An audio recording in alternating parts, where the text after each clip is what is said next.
প্রভু তুমি বলেছ রাসূল দেবে না, বলনি দেবে না ওমর, বলনি দেবে না হামজা তারি, খালিদ বিজয়ী সমর। প্রভু তুমি বলেছ রাসূল দেবে না, বলনি দেবে না ওমর, বলনি দেবে না হামজা তারি, খালিদ বিজয়ী সমর। প্রভু তুমি বলেছ রাসূল দেবে না। না ভাই যে কোনো কাজ করো, তা যেন হয় সবার চেয়ে সবচেয়ে সুন্দর। যে কোনো কাজ করো না ভাই, যে কোনো কাজ করো, তা যেন হয় সবার চেয়ে সবচেয়ে সুন্দর।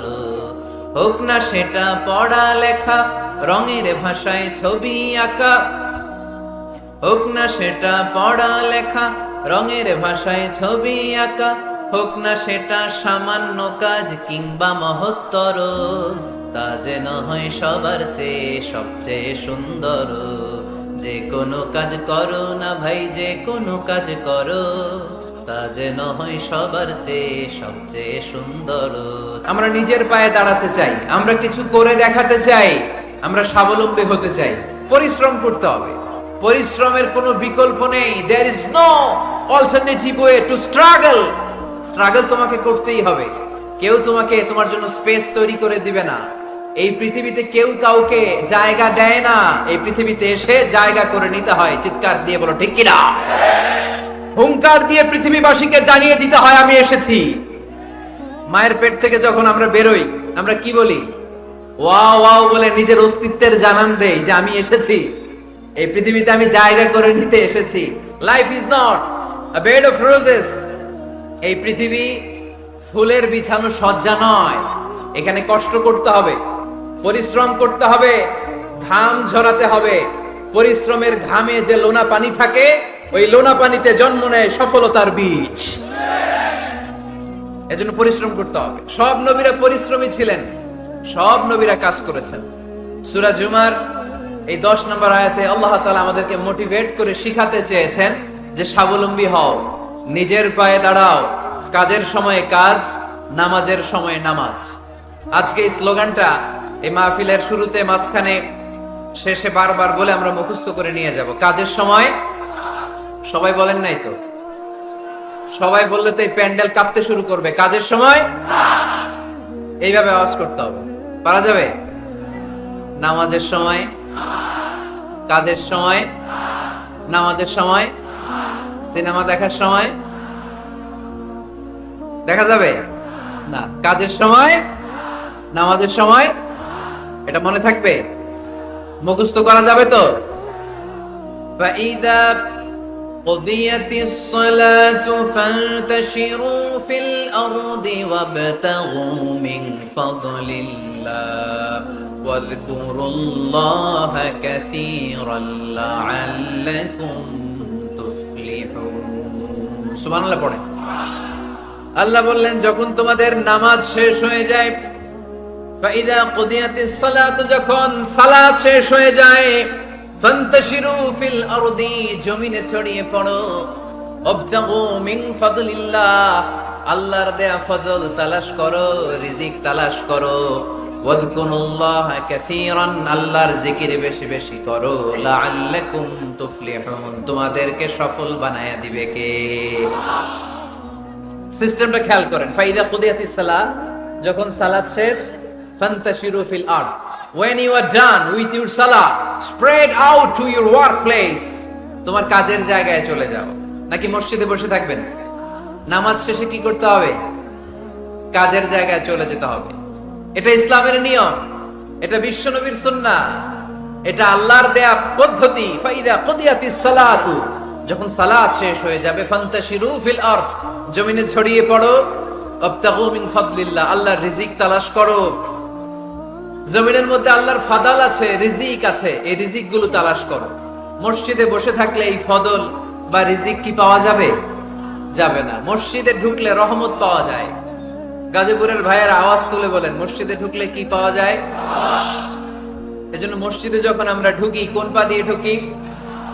ডান পা দিয়ে ঢুকে আমরা বলি আল্লাহুম্মা ফতাহলি আবওয়াবা রাহমাতিক, O Allah open for us the door of your mercy. আল্লাহ আমাদের জন্য আপনার সব রহমতের দরজাগুলো খুলে দেন। কারণ মসজিদে ঢুকলেই রহমত দেয় কে? আর মসজিদ থেকে যখন বের হই তখন রহমত নয়, তখন পাওয়া যায় ফদল। যে ফদলের কথা আল্লাহ ইয়াতে বললেন ওয়াবতাগু মিন ফাদলিল্লাহ, এই ফদল মানে হচ্ছে রিজিক। তাই মসজিদ থেকে যখন বেরোই কোন পা দিয়ে বেরোই? আর কি দোয়া পড়ি? আওয়াজ করে বলেন আল্লাহুম্মা ইন্নী আসআলুকা মিন ফাদলিক, মানে হে আল্লাহ আমি আপনার কাছে আপনার ফদল চাই, রিজিক চাই। দুনিয়ার কেউ রিজিক দিতে পারে না, রিজিক দিতে পারে কে? এই রিজিক আমি আপনার কাছে চাই। আবার আল্লাহ বলেন হুয়াল্লাযী জাআলা লাকুমুল আরদা যালুলা ফামশু ফি মানাকিবিহা ওয়া কুলু মির রিজকি ওয়া ইলাইহিন নুশুর। তিনি তো এমন সত্তা যিনি তোমাদের জন্য জমিনটারে বানিয়েছেন সাহালাতুল মাসালিক, সহজে হাঁটা যায়, চলা যায়, চারা বীজ রোপণ করা যায়, চাষাবাদ করা যায়। আল্লাহ বললেন জমিনের আনাচে কানাচে ঘুরে বেড়াও, জমিনের মধ্যে তোমাদের জন্য রিজিক রেখে দিয়েছে কে? এই জমিনের সব জায়গায় রিজিক আছে। আপনি জমিনের পাহাড়ে যাবেন, পাহাড়েও রিজিক আছে। জানেন পাহাড়ে কি চাষ হয়? হ্যাঁ, জুম চাষ হয়। বাংলাদেশের পাহাড়ে জুম চাষ হয়, আর মালয়েশিয়ার পাহাড়গুলোতে সব চাষ হয়। মালয়েশিয়া একটা জায়গা আছে ক্যামেরুন হাইল্যান্ড, ভাই গেছিলেন নাকি? ৬,০০০ ফিট উপরে, ঠান্ডা, প্রচন্ড ঠান্ডা। আমি প্রায় যাই, ওখানকার চা বাগানের স্নিগ্ধ হাওয়া আমাকে টানে খুব, বাতাসটা খুবই ক্লিন, ভাল লাগে। ওই ক্যামেরুন হাইল্যান্ডে ৬,০০০ ফিট উপরে ওরা করেছে ফুলের বাগান, ফলের বাগান, চায়ের বাগান, স্ট্রবেরির বাগান, মধুর চাষ করে।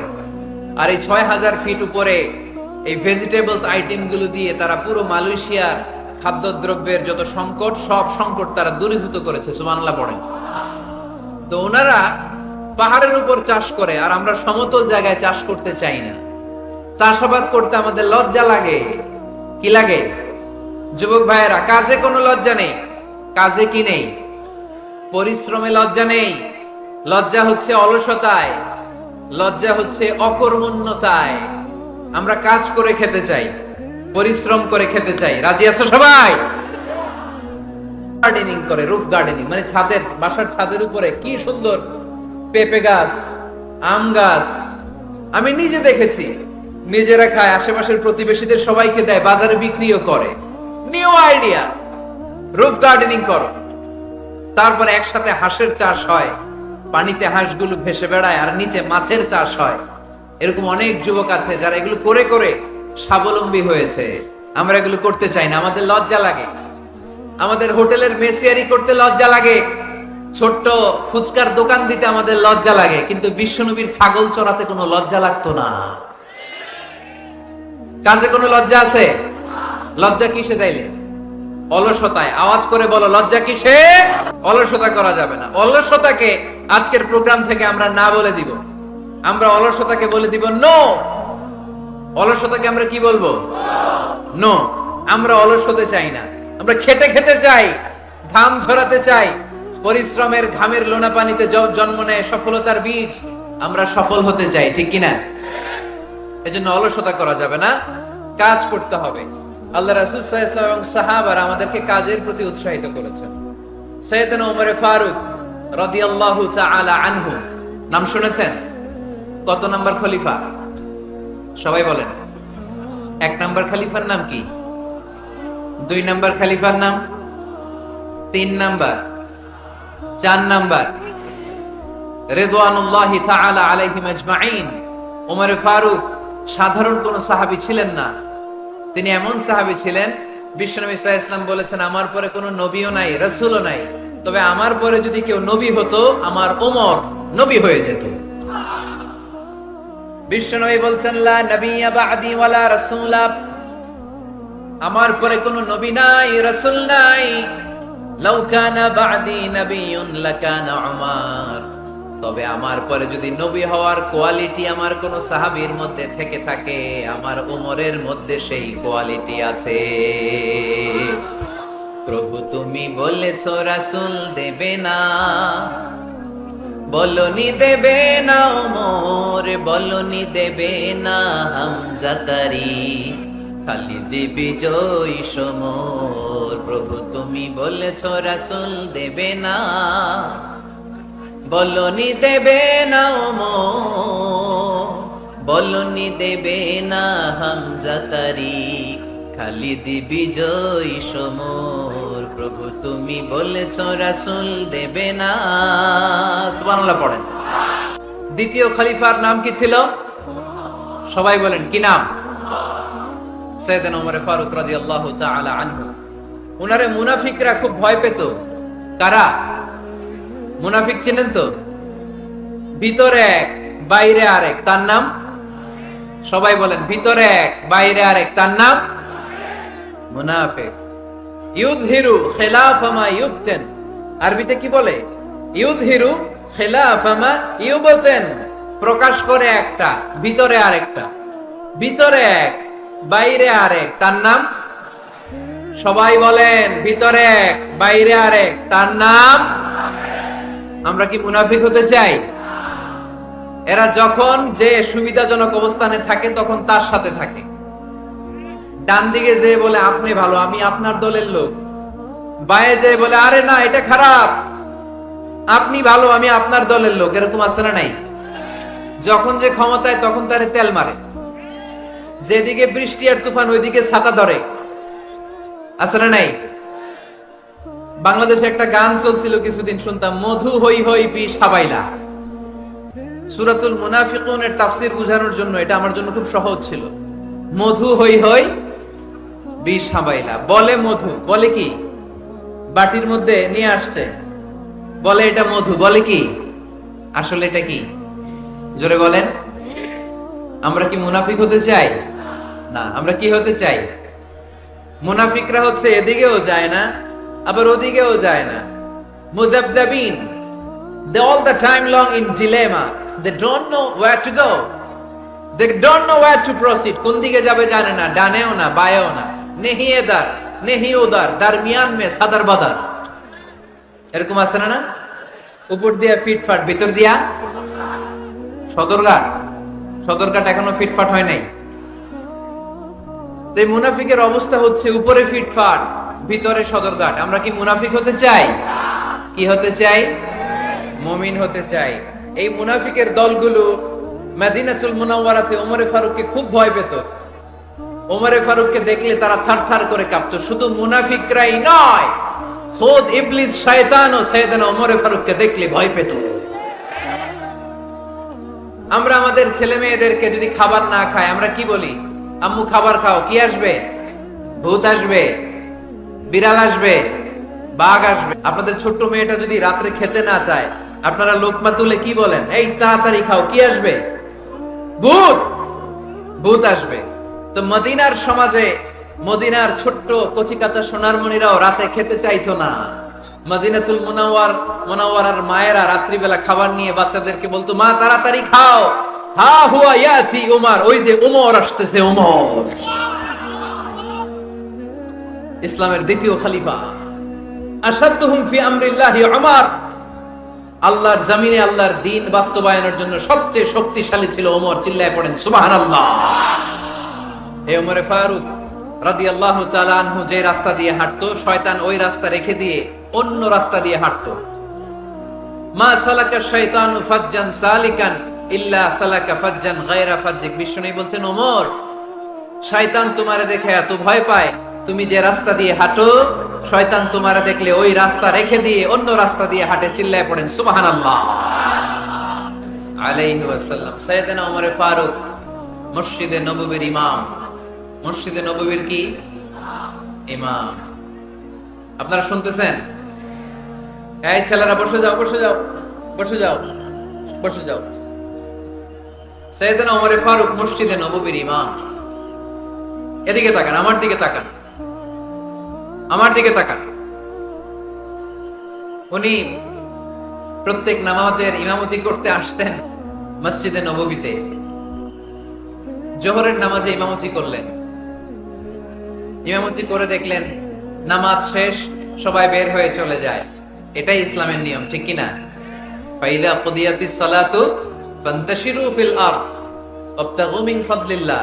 নামাজের সময় হ্যাঁ ফলাইছি, নামাজের সময়, কাজের সময়, নামাজের সময়, কাজের সময়।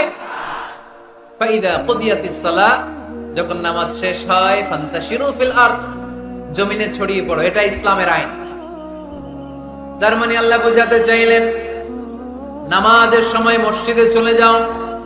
নামাজ যখন শেষ হয়ে যাবে, শিক্ষক চলে যাবে স্কুলে, কৃষক চলে যাবে ফসল খেতে, মেম্বার অফ দা পার্লামেন্ট চলে যাবে সংসদ ভবনে, ব্যবসায়ীরা চলে যাবে শপিং মলে, ঠিক কি না? কাজে চলে যাও। ওমরে ফারুক নামাজের ইমামতি করিয়ে নামাজ শেষ করলেন, সবাই চলে গেল। ইয়ামান দেশ থেকে আসা কিছু লোক গোল হয়ে বসে আছে, জিকির আজকার করে, ইবাদত করে। এরা যায় না।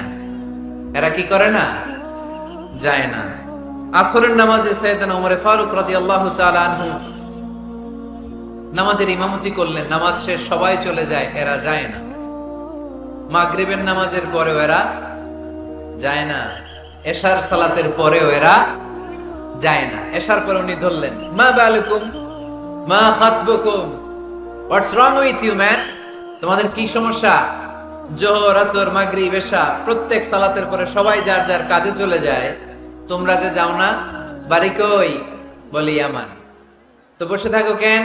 কি করো? কই জিকির করি। কি করি? কি করি? জিকির আজকার করি, তাসবিহ তাহলিল করি, ইবাদত করি। তো তোমরা যে যাও না, তোমাদের খাবার দেয় কে? খাবারের ব্যবস্থা হয় কোত্থেকে? তারা বলল, আমাদের জিকির দেখে, আমাদের বুজুর্গি দেখে আশেপাশের লোকেরা পাতিল ভরে খাবার নিয়ে আসে, ওই খাবার আমরা খাই। নাহনু আল মুতাওয়াক্কিলুনা আলাল্লাহ, আমরা আল্লাহর উপর তাওয়াক্কুল করে এখানে বসে থাকি। ওমরে ফারুক বললেন, সর্বনাশ, তোমরা যদি মুতাওয়াক্কিলুনা আলাল্লাহ হও তাহলে কেমনে হবে? তোমরা তো মুতাওয়াক্কিলুনা আলাল্লাহ নাও, তোমরা হচ্ছে আল মুতাওয়াক্কিলুন বা'দুকুম আলা বা'দ, আল্লাহর উপর তাওয়াক্কুলকারী নয়। তোমরা যারা পাতিলের মধ্যে করে খাবার নিয়ে আসে তাদের উপর তাওয়াক্কুল করে বসে আসো, ঠিক কি না? তোমাদের জিকিরও চলে, আবার মাথায় টেনশনও চলে, পাতিল কি ছোট আসবে না বড় আসবে, খাবারে আমার ভাগেরটা থাকবে কি থাকবে না, টেনশন আছে না নাই? কারণ অন্যের উপর নির্ভরশীল, নিজেরা রান্না করে নাই, নিজে তো বাজার করে নাই, নিজের তো অ্যারেঞ্জমেন্ট বলতে কিছু নাই, আরেকজন যা দিয়ে যাবে ওইটা খাবে। ওমরে ফারুক বুঝালেন, আরে বোকা, এটারে তাওয়াক্কুল বলে না। তোমার সাধ্যে যতটুকু আছে তার সবটুকুন করার পরে তুমি তাওয়াক্কুল করবে একজনের উপর, তিনি কে? এক সাহাবী বললেন, ইয়া রাসূলুল্লাহ, ইয়া হাবিবাল্লাহ সাল্লাল্লাহু আলাইহি ওয়াসাল্লাম, আমি অনেক দূর থেকে সফর করে এসেছি, এই যে আমার ওটের রশিটা, এটা ছেড়ে দিয়ে যদি আমি ঘুমিয়ে যাই, আল্লাহর উপর তাওয়াক্কুল করি, আমার ওটটা বসে থাকবে নাকি? বিষ্ণু বললেন, না, এটারে তাওয়াক্কুল বলে না। ওটের রশি রেখে দিয়ে ঘুমাইলে তোমার ওট দৌড় দিবে। এ আকিলহা সুম্মা তাওয়াক্কাল আলাল্লাহ, ওটের রশিটা আগে দড়ি দিয়ে ভালো করে গাছের সাথে বাঁধো, তারপরে তাওয়াক্কুল করবে একজনের উপর, তিনি কে? আগে বাঁধতে হবে, তারপরে তাওয়াক্কুল, আগে কাজ করতে হবে, তারপরে তাওয়াক্কুল। এক লোক বড় হুজুরের কাছে দোয়া চাইছে, হুজুর আপনি দোয়া করবেন আল্লাহ যেন আমার একটা ছেলে সন্তান দেয়। কি দেয়? কথা বুঝে নাই বোধহয়। কি দেয়? ছেলে সন্তান দেয়। তো হুজুর অনেক দোয়া করে দিছে, বড় হুজুর, আল্লাহ তারে তুমি ছেলে সন্তান দিও। তো ছেলে সন্তান হয় নাই। তার পরের বছর এসে আবার হাজির, হুজুর একটু দোয়া করেন আমার জন্য আল্লাহ একটা ছেলে সন্তান দেয়। হুজুর আবার দোয়া করলেন, কিন্তু ছেলে আর হয় নাই। পরের বছর এসে আবার হাজির, হুজুর একটু দোয়া করেন। কি দোয়া করবো বাপ? বলে, হুজুর দোয়া করেন আল্লাহ যেন আমার একটা ছেলে সন্তান দেয়। হুজুর আবার দোয়া করলেন। এর পরের বছর এসে আবার হাজির, কয় হুজুর ছেলে সন্তান। হুজুরকে ঘটনা কি? ঘটনা কি? এর সন্তান হয় না কেন? বললো, বাবা তুমি কি বিয়ে করছো? কয় না। তো বেটা বিয়ে না করলে তো সন্তান হবে কোত্থেকে? আগে তো বিয়ের পর্বটা সার, তারপরে তাওয়াক্কুল করবি কার উপর? বিষ্ণু বললেন, তাগদু খিমাসান তারুহু বিতানান, পাখিগুলোর মতো যদি সকালবেলা তাওয়াক্কুল করে বের হয়ে যাও, প্রতিটা পাখি, আপনাদের গাজীপুর এলাকায় পাখির বাসা আছে নাকি? কি পাখি আছে? বাবুই পাখি। হ্যাঁ, কি পাখি? সব আছে। তো এই পাখিগুলো এই গাজীপুরের বিভিন্ন গাছপালার উপরে যে নিড় বানিয়েছে বাসা, দেখবেন সকাল বেলায় এই পাখিগুলো আল্লাহর উপর তাওয়াক্কুল করে বের হয়ে যায়। এই পাখিগুলো জানে কোন জায়গায় ওর রিজিক আছে। এই পাখিগুলোর রিজিকের ব্যবস্থা করলো কে? সারাদিন শেষে পাখিগুলো আবার ওদর পূর্তি করে পাখিগুলোর নিড়ে ফিরিয়ে দেয় কে? জানে না কোথায় খাবার আছে। আমাদের ফ্রিজ আছে, ফ্রিজ, ডিপ ফ্রিজ, 7 দিনের বাজার করে ডিপ ফ্রিজের মধ্যে খাবার রেখে দেই। পাখিদের ডিপ ফ্রিজ আছে নাকি? আমাদের টাকা বেশি ঘরের মধ্যে হয়ে গেলে ব্যাংকের মধ্যে অ্যাকাউন্টে ফেলে দিয়ে আসি। পাখিদের কোনো ব্যাংক অ্যাকাউন্ট আছে নাকি? আহা, তারুহু তাকদু খিমাসান তারুহু বিতানান। সকালবেলা পাখিগুলো কিচির মিচির আল্লাহর জিকির করে বের হয়ে যায়। বিকেল বেলা প্রতিটা পাখির পেটে খাবার দিয়ে আবার ফিরিয়ে দেয় কে? এটার নাম তাওয়াক্কুল। ওমরে ফারুক বললেন, তোমরা যা করছো এটা তাওয়াক্কুল নয়। নামাজের পরে বের হয়ে যাবা, আল্লাহর জমিন যে আবাদ করবা, কৃষি কাজ করবা, ব্যবসা করবা, বাণিজ্য করবা, চাকরি করবা, আবার নামাজের সময় ঘরে আসবা। এর মাধ্যমে তোমার ঘরে যে হালাল রিজিকের ব্যবস্থা আল্লাহ করে দিবে, এটার নাম হলো তাওয়াক্কুল। পড়েন সুবহানাল্লাহ। গোটা জমিনটা আমাদের, গোটা জমিন আমাদের জন্য আল্লাহ দিয়েছেন। যেখানে যাবেন রিজিকের ব্যবস্থা আছে না নাই? আপনাদেরকে শোনাইছি না যে বাংলাদেশের পাহাড়ে কি চাষ হয়? ওখানে জুম রেখেছে আল্লাহ। মালয়েশিয়ার ক্যামেরুন হাইল্যান্ডে আল্লাহ ফলের বাগান, ফুলের বাগান রেখেছে। আবার আপনি সাগরের মধ্যে নামলে রিজিক আছে না নাই? কি আছে? মাছ। সুবহানাল্লাহ কইবেন না? ওয়ালাকাদ কাররামনা বানি আদম ফাহামালনাহুম ফিল বাররি ওয়াল বাহরি ওয়া রাযাকনাহুম মিনাত তাইয়্যিবাত। রব্বুল আলামিন বলেন, আমি পুরো বনি আদমকে সম্মানিত করেছি। জলস্থলে সব জায়গায় মানব জাতিকে বিচরণের সুযোগ করে দিয়েছি। আর মানুষের জন্য আমি আল্লাহ হালাল রিজিকের ব্যবস্থা করেছি।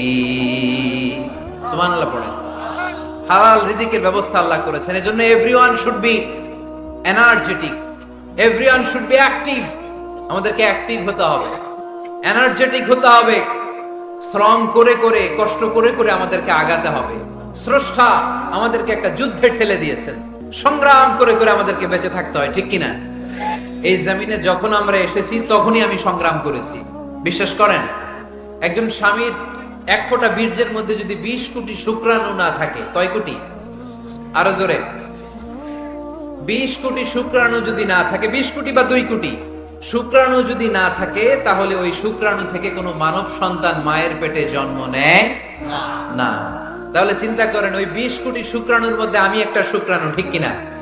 এতগুলো শুক্রাণু ডিম্বাণুকে আঘাত করে অ্যাক্টিভ হতে চেয়েছিল। ওই 2 কোটির মধ্যে বাকি সবগুলোরে হারিয়ে চ্যাম্পিয়ন হয়েছিলাম সেদিন মায়ের গর্ভে আমি। চিল্লায় বলো ঠিক কিনা? সেদিন আমার হাত ছিল না, সেদিন আমার পা ছিল না, আমার চোখ ছিল না, আমার রেসপিরেটরি সিস্টেম ছিল না, আমার ব্রেন সচল ছিল না, আমার মামা ছিল না, আমার দাদা ছিল না, আমার গায়ে শক্তি ছিল না।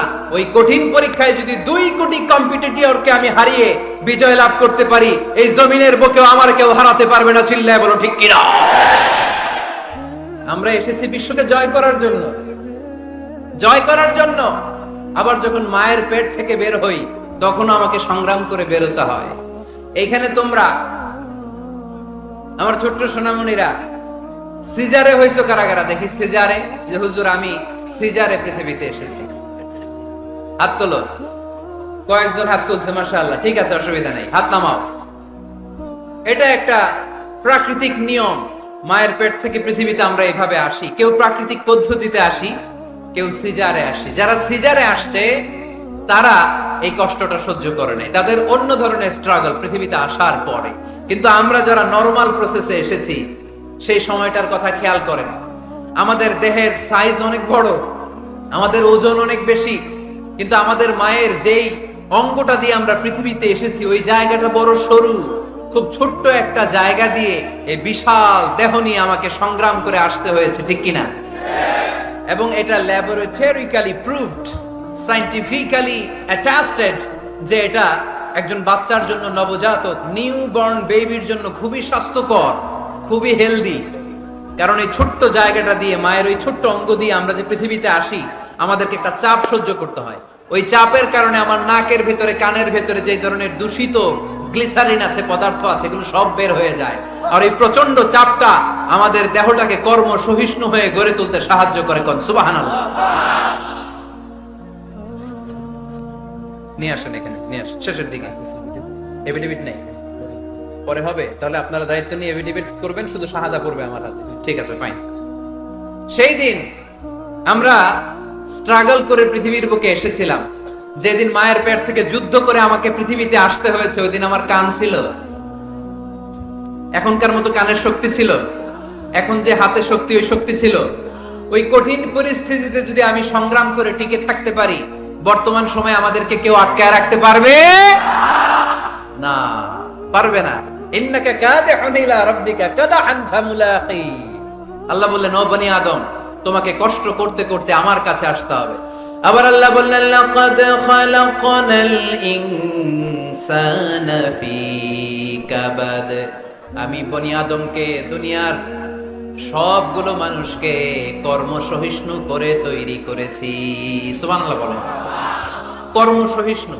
আমাদের এক একজন মানুষ যে আমরা কতটা কষ্ট আর ধৈর্য সহ্য করতে পারি, আপনি কল্পনাও করতে পারবেন না। নরমাল প্রসেসে আমাদের মা যেদিন আমাদেরকে ডেলিভারি দিয়েছিলেন, তখন আমাদের মা 57 ইউনিট প্লাস। সুস্থ মানুষ ব্যথা সহ্য করতে পারে 45 ইউনিট। কত ইউনিট?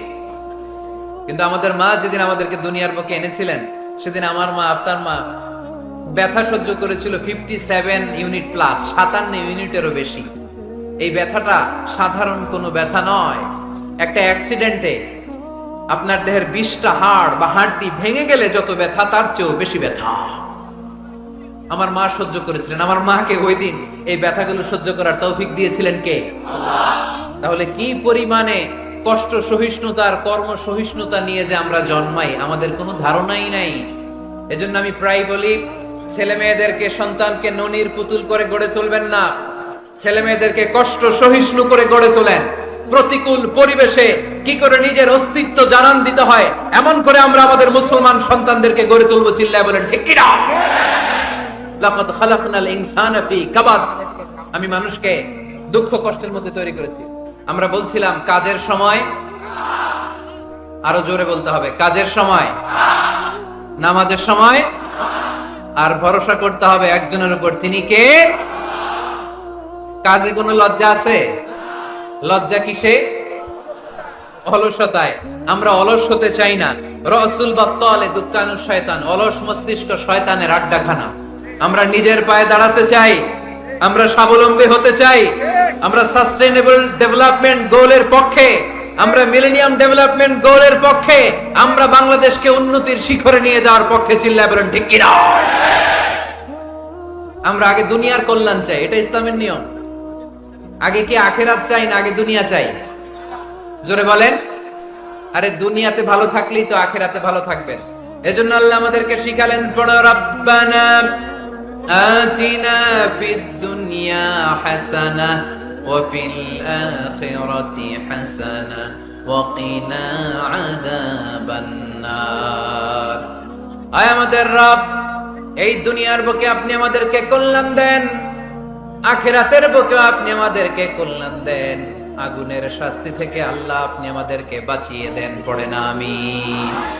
তাহলে আগে দুনিয়া, তবে দুনিয়াকে হৃদয়ে স্থান দেয়া যাবে না। দুনিয়াকে বশ করে হাতে নিব, কিন্তু হৃদয়ে থাকবে আখিরাত। জোরে বলতে হবে ঠিক কিনা? নিজ হাতে উপার্জিত সম্পদের চেয়ে শ্রেষ্ঠ কোনো সম্পদ আর হতে পারে না। আমার দিনমজুর ভাইয়েরা, কুলি মজুর ভাইয়েরা, রিকশাওয়ালা ভাইয়েরা, ফ্যাক্টরি ওয়ার্কার যারা, আপনারা আল্লাহর কাছে অনেক সম্মানিত। আপনাদের উপার্জন হালাল। আপনাদের এক পা এমনি জান্নাতে ঢুকে আছে।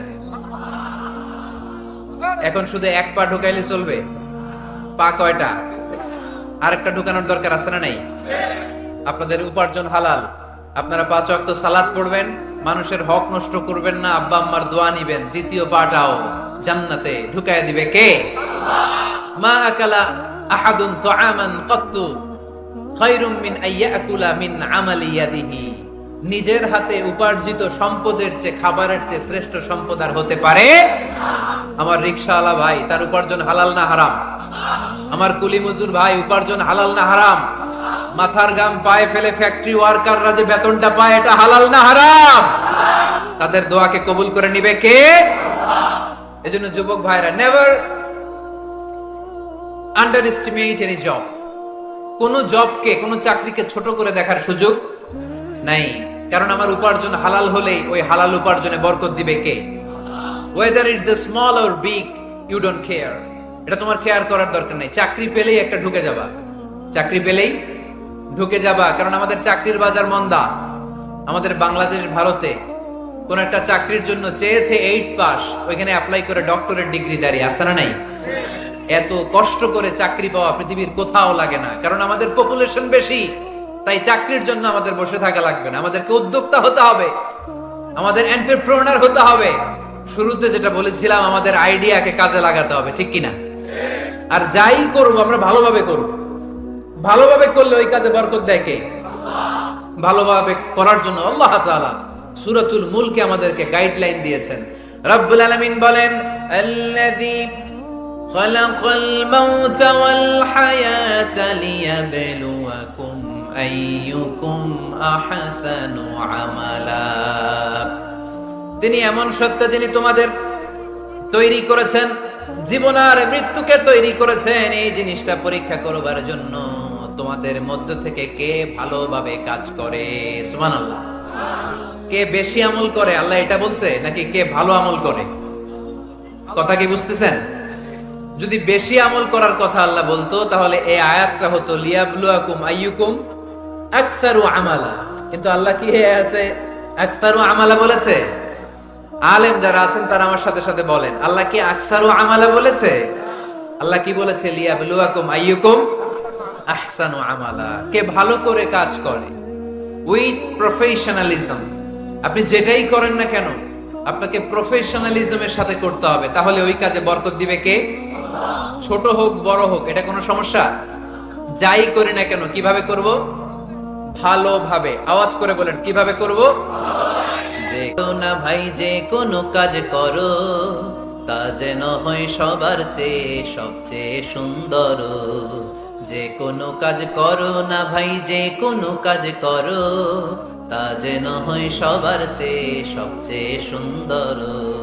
হোক না সেটা পড়া লেখা, রঙের ভাষায় ছবি আঁকা।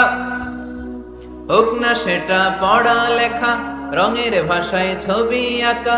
হোক না সেটা সামান্য কাজ কিংবা মহত্তর, তা যেন হয় সবার চেয়ে সবচেয়ে সুন্দর। যে কোনো কাজ করো না ভাই, যে কোনো কাজ করো তা যেন হয় সবার চেয়ে সবচেয়ে সুন্দর। চিৎকার করে বলতে হবে, ঠিক কিনা? যাই করি না কেন হয়, you have to make the best out of you. You have to try your level best. তোমার সাধ্যের যতটুকু আছে তার সবটুকু করতে হবে। বাকি বরকত তার কল্যাণ আমাদেরকে দান করবে কে? বিষ্ণু ঈসা ইসলাম কখনো অলসতাকে উৎসাহিত করেন নাই, ভিক্ষাবৃত্তিকে উৎসাহিত করেন নাই।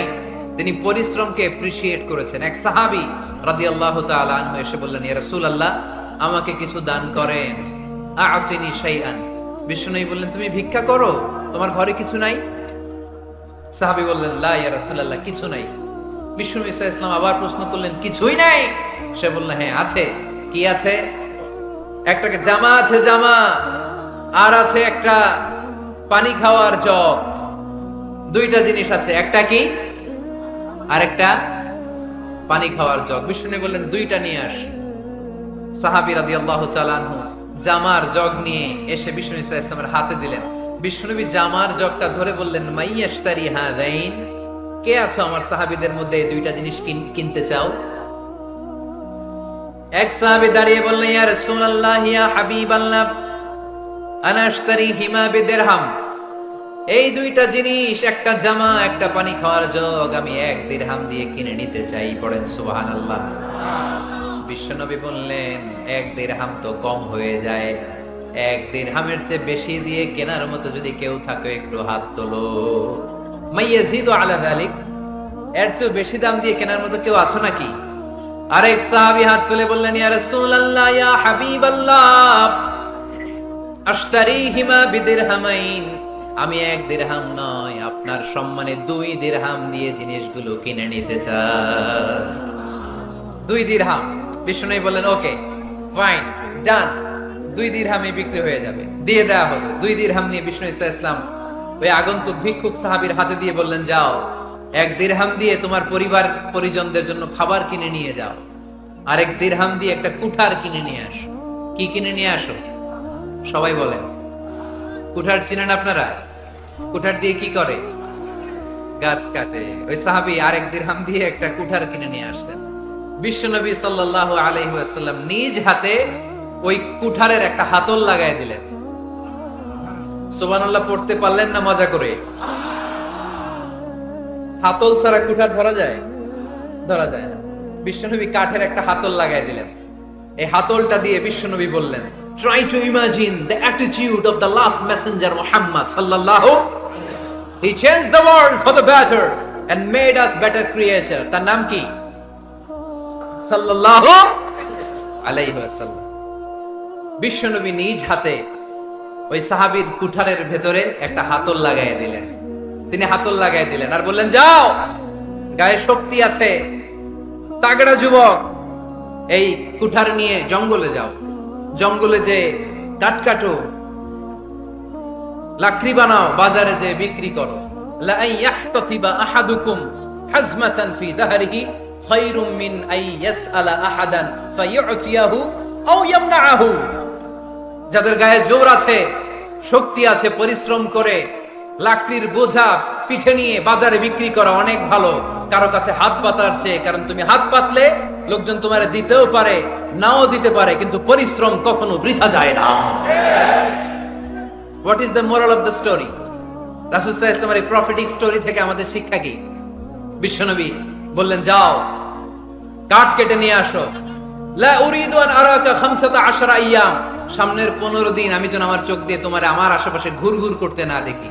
সাহাবী চলে গেলেন, কাঠ কাটতে আরম্ভ করলেন, বাজারে বিক্রি করতে আরম্ভ করলেন। 15 দিনের ব্যবধানে 10 দিরহাম নিয়ে বিশ্বনবীর দরবারে ওই সাহাবী হাজির হয়ে গেলেন।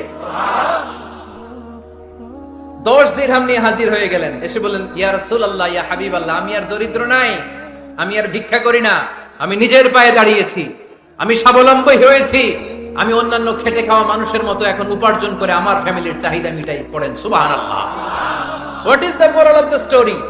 এই প্রফেটিক স্টোরি থেকে আমাদের জন্য শিক্ষা হচ্ছে, বিষ্ণু ঈসা ইসলাম চাইলেই ওই 2 দিরহাম দিয়ে বলতে পারতেন, যাও এটা দিয়ে খাবার কিনে খাও। দুপুরবেলা খাইতো, রাত্রেবেলা আবার যাকাতের লাইন ধরতো।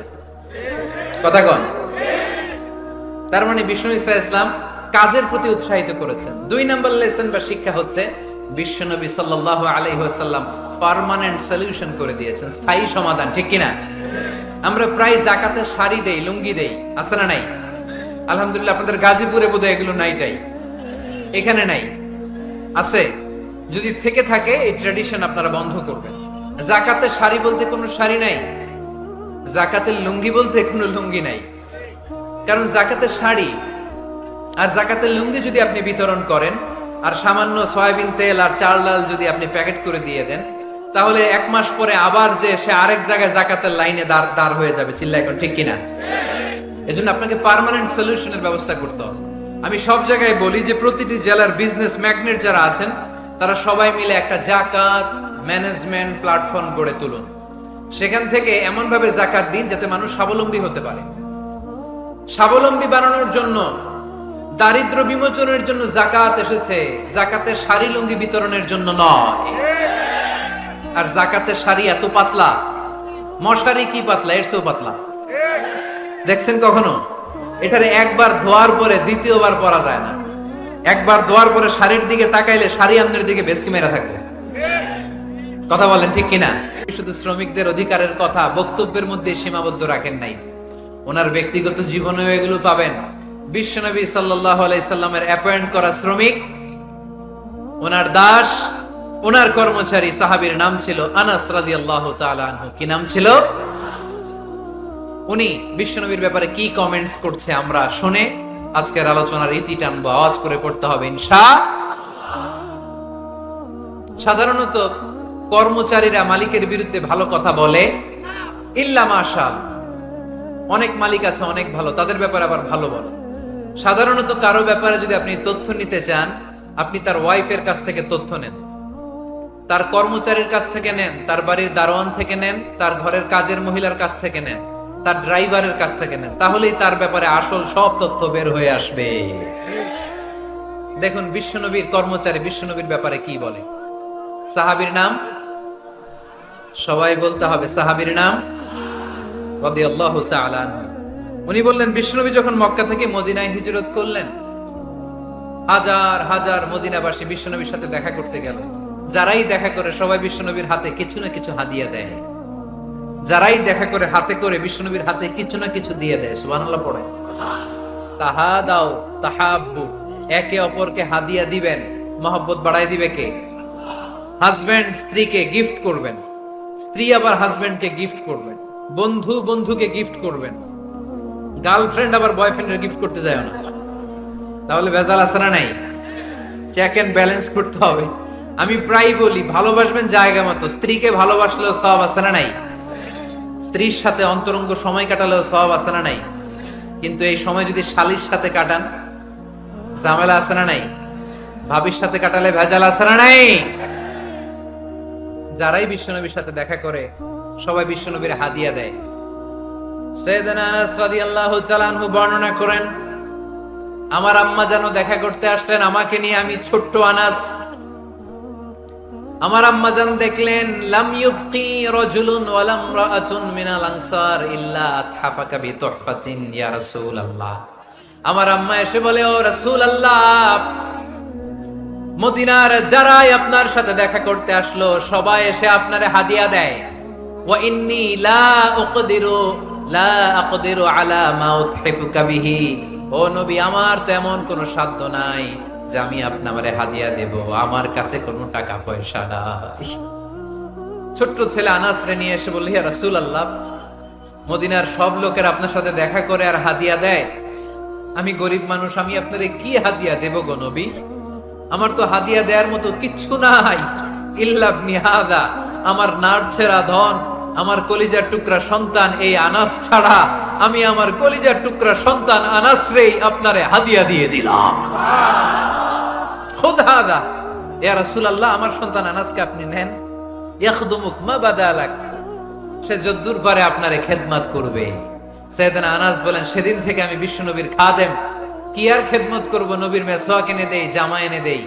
10 বছর খেদমত করার পরে বিশ্বনবীর খাদেমের মুখে শুনুন বিশ্বনবী কেমন আচরণ করতেন সাইয়েদনা আনাস রাদিয়াল্লাহু তাআলা আনহুর সাথে। সাইয়েদনা আনাস বলেন, খাদিমতু রাসূলুল্লাহি 10 সিনিন, 10টি বছর আমি আমার বিশ্বনবীর পেয়ারা নবীর খেদমত করলাম। ফামা দারাবানি, একদিনের জন্য বিশ্বনবী আমার গায়ে হাত তোলে নাই। পড়েন সুবহানাল্লাহ। ওমা সাব্বানি, একদিনের জন্য আমার গালি দেয় নাই, বকা দেয় নাই। ওমা আবাসা ফি ওয়াজহি, একদিনের জন্য বিশ্বনবী বিরক্তির চেহারা নিয়ে আমার দিকে তাকায় নাই, ভ্রু কুচকে এরকম আমার দিকে তাকায় নাই। আমরা রেগে গেলে বিরক্ত হলে কি করি? আমাদের ভ্রুগুলো কুচকে যায়। আনাস রাদিয়াল্লাহু তাআলা আনহু বললেন, একদিনের জন্য আমারে পিট্টি দেয়া তো দূরের কথা, আমাকে পিটানি দেয়া তো দূরের কথা, আমাকে মারে নাই, আমাকে গালি দেয় নাই, কোনদিন আমার দিকে বিরক্তির সাথে তাকায় নাই। ওয়ালা ক্বালা লি লিমা সানাআতা ওয়ালা লিমা লা সানাআতা, কোনদিন এও বলে নাই আনাস এটা কেন করলা, ওইটা কেন করো নাই। চিৎকার করে পড়েন সুবহানাল্লাহ। এজন্য বিশ্ব নবীর মতো আমাদেরকে আমাদের শ্রমিকদের সাথে, অধীনস্থ কর্মচারীদের সাথে আচরণ করতে হবে। রাজি আছি তো সবাই? ইন্তেকালের আগে বিশ্বনবী সাল্লাল্লাহু আলাইহি সাল্লাম 2টা কথা বললেন। কয়টা? 1 নম্বরে বিষ্ণু ঈসা ইসলাম বললেন আসসালাত, আসসালাত, নামাজ, নামাজ, উম্মতেরা নামাজ, নামাজ ছেড়ে দিও না। 2 নম্বরে বিষ্ণুই বললেন ওয়ামা মালাকাত আইমানুকুম, খবরদার অধীনস্থ কর্মচারীদের সাথে খারাপ আচরণ করো না। আমরা খুব দুঃখের সাথে লক্ষ্য করেছি, পত্রপত্রিকায় এসেছে মানবাধিকার কর্মী, নারী আন্দোলনের কর্মী মাইক পেলে বড় বড় ভাষণ দেয়, আপনারা কর্মীদের সাথে ভালো আচরণ করবেন, কাজের মেয়েদের সাথে ভালো আচরণ করবেন, কিন্তু ওদের বাড়িতে এই কাজের মেয়েরা নির্যাতিত হয়। চিল্লায় বলেন ঠিক কি না? আহা, পত্রিকার রিপোর্ট দেখে অবাক লাগে। খুন্তি দিয়ে চুলায় লোহা গরম করে পিঠে শেক মেরেছে, এরকম আছে না নাই? বিশ্বনবী সাল্লাল্লাহু আলাইহি সাল্লাম বলেছেন খবরদার, কিয়ামতের দিন তাদের বিরুদ্ধে আল্লাহ মামলা দায়ের করবে। আমরা যেন কখনো আমাদের অধীনস্থ কর্মচারীদের সাথে খারাপ আচরণ না করি। আল্লাহ তুমি তৌফিক দাও, আমরা পড়ি আমিন। এজন্য শ্রমিক মালিকের সম্পর্ক হচ্ছে চেক এন্ড ব্যালেন্সের সম্পর্ক। যারা শ্রমিক তাদের দায়িত্ব হচ্ছে মালিকের যে হক সেটা আদায় করা, যত ঘন্টা তার সাথে চুক্তি হয়েছে তার পুরোটা আদায় করা। আর মালিকের উচিত অধীনস্থ কর্মচারীদের সাথে ভালো আচরণ করা। আমরা যেন এই চেক এন্ড ব্যালেন্স করতে পারি, আল্লাহ তুমি তৌফিক দাও। যে আয়াত দিয়ে শুরু করেছি ওই আয়াত দিয়ে শেষ করব। আল্লাহ বলেছেন ফাইদা কুদিয়াতিস সালাতু ফান্তাশিরু ফিল আরদ, যখন নামাজ শেষ হয়ে যায় জমিনে ছড়িয়ে পড়ো, রিজিক তালাশ করো। আবার নামাজের সময় হলে মসজিদে চলে আসো। তার মানে কাজের সময়, আওয়াজটা ছোট হয়ে গেল, চিল্লায় বলতে হবে, কাজের সময়, নামাজের সময়। পরিশ্রমে কোনো লজ্জা নেই, লজ্জা হলো। আর অলসতাকে আজকের মাহফিল থেকে আমরা সবাই কি বলে দিলাম, মনে থাকবে সবার?